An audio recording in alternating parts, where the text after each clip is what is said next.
Halo semuanya, balik lagi sama gue Owen di channel FPL 62. Dan di video kali ini gue akan langsung aja membahas mengenai FPL game ketiga. Jadi jangan kemana-mana, nonton terus sampai habis. Dan buat yang belum subscribe, jangan lupa subscribe dulu.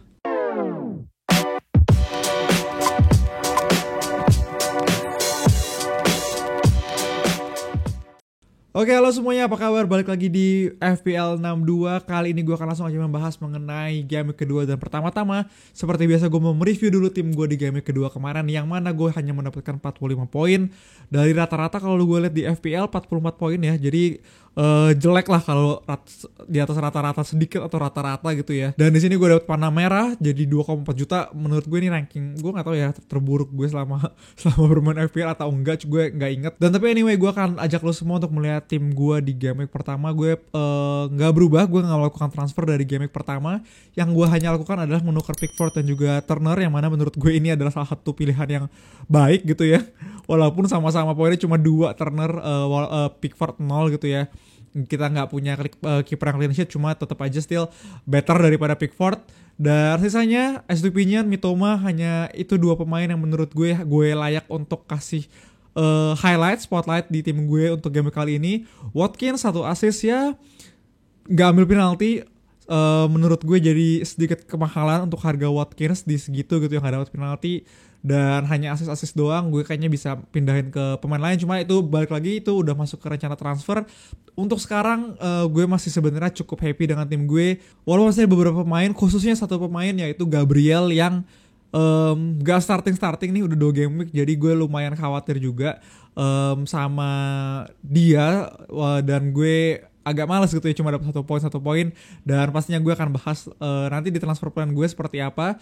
Cuma untuk sekarang kita akan lihat dulu fixture di game week ketiga dan berikutnya. Oke, ini dia fixture di game week ketiga sampai dengan game week ke-8 yang udah diurutkan berdasarkan tim yang punya fixture paling gampang sampai paling susah gitu ya. Kalau kalian di sini ada 5 tim yang punya fixture paling gampang 5 game week ke depan, yaitu ada Everton, Chelsea, Spurs, City dan juga Brentford. Nah, di sini gue kotakin merah. Kenapa? Karena ya pastinya gue ingin melihat pemain-pemain dari tim di sini gitu ya. Gue akan ambil juga watchlistnya dari tim di sini. Cuma Everton gue rasa kita harus skip dulu. Kita nggak usah untuk perhatikan aset dari Everton. Kenapa? Karena ya pertama udah 2 kali kalah, nggak stabil segala macam. Mungkin aja degradasi di season ini walaupun masih panjang gitu ya. Cuma dari musim lalu yang udah juga hampir degradasi dan musim ini ternyata nggak ada perbaikan. Kita lihat aja dulu beberapa game ke depan seperti apa, apakah membaik atau enggak, atau bahkan jadi tim yang bisa kita targetin gitu kan. Cuma sisanya di sini ada Chelsea, Spurs, City dan juga Brentford yang bagus banget menurut gue. Chelsea 2 game ke depan home Luton dan juga Nottingham Forest. Spurs, Bournemouth dan Burnley dan Sheffield. Kemudian City, Sheffield ketemu Fulham. Kemudian di game week 6-7 juga menurut gue lumayan gampang, Nottingham Forest dan juga Wolves yang baru aja kebantai sama Brighton gitu kan. Dan kemudian ada Brentford yang juga menurut gue gampang juga di 2 game week ke depan, home Crystal Palace dan juga Bournemouth. Kemudian di game week 6 dan 7 ada Everton dan juga Nottingham Forest. Jadi gue sejujurnya lebih fokus ke 4 tim di atas, Chelsea, Spurs, City dan juga Brentford untuk pemain-pemain yang gue incer untuk menggantikan beberapa pemain yang gue punya 2 transfer, jadinya gue bisa aja melakukan 2 pergantian pemain gitu ya. Dan langsung aja kita lihat watchlist gue untuk game week kali ini. Oke, di sini ada watchlist 3 pemain yang mana ini jadi sasaran gue di luar back gitu ya. Gue nggak masukin back di sini. Kenapa? Karena gue akan bahas back setelah ini. Cuma untuk midfield dan juga striker, ini adalah 3 nama yang menurut gue paling menonjol dari beberapa pemain lainnya. Yang pertama ada Nicholas Jackson, Mbeumo dan juga Foden. Pastinya juga ada beberapa nama lainnya kayak Maddison, ada Wissa dari Brentford yang returnnya juga cukup oke, walaupun Maddison kita harus lihat juga ya karena isunya dia cedera. Cuma 3 pemain ini adalah 3 pemain yang menurut gue layak banget untuk masuk dalam tim gue dan cocok untuk masuk dalam tim gue. Yang pertama ada Nicholas Jackson, walaupun dia belum mencetakkan gol ataupun assist, cuma kalau lihat di sini non penalty XG dan juga non penalty XGI-nya bagus banget. 2 fixture ke depan juga oke banget. Dan kalau kalian nonton pertandingan kemarin antara Chelsea dan juga West Ham, Nicholas Jackson banyak banget peluang gitu ya. Dia hampir mencetak gol cuma belum bisa di-convert. Tapi 2 pertandingan ke depan bagus banget. Jadi gua harap di 2 pertandingan ke depan mereka bisa dapat return. Kemudian berikutnya adalah Mbeumo, pemain yang udah naik harga. Penalti 2 game 3 gol dan juga 2 penalti gitu kan. non penalti XG tinggi banget, non penalti XG-nya juga paling tinggi. Bahkan ini udah dikeluarin gitu ya, non penalti gitu kan. Jadi nggak termasuk penaltinya, kalau penalti pasti makin tinggi lagi. Cuma tanpa penalti aja udah tinggi banget. Dan 2 pertandingan berikutnya fixture ini bagus banget, Crystal Palace dan juga Bournemouth. Jadi bisa aja kita masukin untuk beberapa pengganti midfield kita, atau bahkan misalkan Bruno Fernandes, atau kalau kalian mau ganti Salah dan juga upgrade striker bisa banget gitu kan. Kemudian terakhir ada Foden.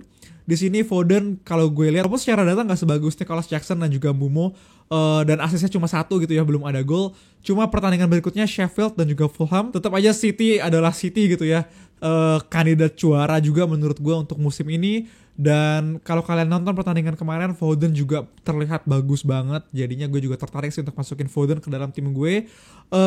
Ya, jadi ini adalah 3 pemain yang menurut gue layak banget tuh kita pantau terus, dan kemungkinan besar salah satunya akan masuk ke dalam tim gue di game ketiga. Oke, seperti yang gue bilang di segmen sebelumnya, gue akan membahas mengenai back secara khusus gitu ya. Kenapa? Karena kalau kalian lihat tim gue sendiri, gue punya Gabriel yang udah 2 kali nggak bermain. Dan bermain cuma sebagai masuk sebagai cadangan gitu ya, dari cadangan. Dan gue cukup nggak happy dengan harganya 5 juta. Gue bisa banyak banget pindahnya ke beberapa defender yang kayak di sini gue udah masukin salah satunya. Dan jadi langsung aja gue bahas satu persatu di sini. Gue masukin 4 nama. Yang pertama ada Romero, yang kedua ada Ayer dari Brentford, ada Colwill, dan juga ada Ruben Dias. Nah, untuk harga sendiri ketiga pemain di sini dari 4 pemain kecuali Ruben Dias harganya sama 4,5 juta. Ruben Dias 5,5. Dan untuk chances created atau peluang yang diciptakan di sini paling banyak adalah Levi Colwill dari Chelsea gitu ya, 2 chances created dari 2 pertandingan terakhir, dan Ayer 1. Kemudian untuk clean sheet di sini clean sheet Romero dari Spurs 1 kali, dan juga Ruben Dias baru bermain sekali gitu ya, start sekali, dan clean sheetnya juga 1. Jadi 1 kali pertandingan 1 kali clean sheet. Dan untuk XGI di sini kalian bisa lihat Romero dan juga Ayer paling tinggi dengan 0,71. Dan untuk start pastinya gue pingin lihat siapa defender yang nailed gitu ya, nggak mau ambil defender yang cadangan lagi. Jadinya di sini Romero dan juga Colwill adalah defender yang punya start yang bagus, 2 pertandingan 2 kali start. Dan sisanya menurut gue walaupun Ruben Dias dari segi data dan juga kalau kalian lihat di sini harganya paling mahal gitu ya, tetap aja seperti yang gue bilang tadi, sama seperti Foden, Ruben Dias dari City pastinya punya kemungkinan clean sheet yang jauh lebih tinggi gitu ya. Gue belum lihat di sini XGC dari masing-masing tim, tapi pastinya menurut gue City punya peluang clean sheet paling tinggi dari 2 game, mereka 2 kali clean sheet. Dan Ruben Dias adalah salah satu back yang paling menurut gue meyakinkan dari sisanya, banyak rotasi. Dan Ruben Dias menurut gue adalah pemain yang paling gak rawan rotasi dari Pep Guardiola itu sendiri. Dan sisanya kalau kalian misalkan lebih mau diferensial gitu ya, Romero dan juga Ayer menurut gue pilihan yang oke juga. Dari segi fixture Spurs dan juga Brentford sama-sama bagus. Levi Colwill menurut gue juga bisa jadi salah satu opsi kalau kalian belum punya defender dari Chelsea ya. Kayak misalkan kalian belum punya Chilwell, kalian belum punya Gusto, kalian bisa banget masukin Colwill ini jadi diferensial kalian juga. Cuma gue pribadi gue udah punya Chilwell, jadi gue gak akan masukin Colwill. Gue gak mau double defense-nya Chelsea gitu kan. Dan ya, jadi paling memungkinkan di sini gue masukin Ruben Dias. Dari sisi data memang gak meyakinkan tetap aja, cuma kita gak bisa data doang gitu ya, apalagi dari 2 pertandingan juga. Eye test juga lumayan pastinya berpengaruh, dan tim itu sendiri City juga punya faktor yang banyak dalam pemilihan transfer gue kali ini. Nah, ini adalah beberapa opsi yang gue lihat sebagai pengganti dari Gabriel itu sendiri. Dan berikutnya langsung aja gue akan membahas mengenai transfer plan gue. Oke guys, ini dia tim gue untuk game week ketiga, di mana gue mempunyai 2 transfer yang belum gue gunakan dari 2 game week kemarin. Dan gue di sini gue bisa aja melakukan 2 transfer gitu ya. Terutama kita langsung lihat aja tim gue yang paling mengkhawatirkan adalah Gabriel. Di sini gue pengen ganti Gabriel. Dan siapa defender yang paling menurut gue paling oke? Seperti gue bahas tadi, kemungkinan besar gue akan ganti dia dengan Ruben Dias. Tapi ini masih juga pastinya bisa berubah gitu ya. Nanti kalau gue berubah pikiran segala macam. Cuma untuk sekarang gue rasa gue akan masukin Ruben Dias di sini. Kemudian gue masih punya 1 transfer lagi kalau kalian lihat. Dan uang gue nggak ada, 0 di bank gitu ya. Dan di sini kalau gue lihat secara dari belakang, gue udah cukup happy sih sebenarnya. Ruben Dias, STP-nya dan juga Chilwell untuk 3 back gue, kemudian 4 atau 5 midfield gue. yang paling mengkhawatirkan adalah sebenarnya menurut gue Rashford. Kalau gue nonton dari 2 pertandingan pertama gitu ya, memang punya beberapa peluang, cuma bahkan menurut gue Bruno Fernandes masih lebih eksplosif gitu daripada Rashford itu sendiri, dan punya peluang yang mungkin lebih banyak gitu XG-nya ya daripada si Rashford ini sendiri.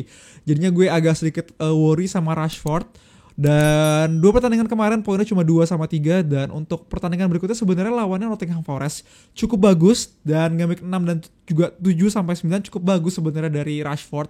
Cuma gue juga punya Bruno Fernandes yang mana menurut gue bisa aja ngecover pemain MU gue itu sendiri. Dan jadinya kalau gue buang Rashford, gue di sini punya uang cukup banyak, 9 juta.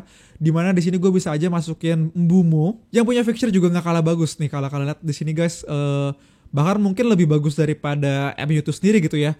Jadi gue bisa aja masukin Mbeumo di sini dengan uang gue sisa 2,4 juta di bank, karena Mbeumo udah naik harga gitu ya. Mungkin akan segera naik lagi Mbeumo, gue nggak tahu, bisa juga seperti itu. Cuma sejauh ini rencana transfer gue seperti itu. Gue kemungkinan besar akan melakukan 2 transfer, karena gue udah cukup was-was ya dengan 2 game week pertama gue yang bisa dikatakan kurang bagus.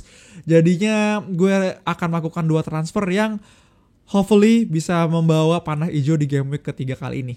Jadi sekian video gue untuk kali ini. Untuk kalian semua yang punya pertanyaan, langsung aja drop di komen, karena gue akan jawab sebisa mungkin. Dan untuk pemilihan line up gue, pantengin terus di sosial media gue di IG maupun di Twitter di @fpl62_. Thank you semua yang udah nonton. Dadah, good luck untuk game week 3.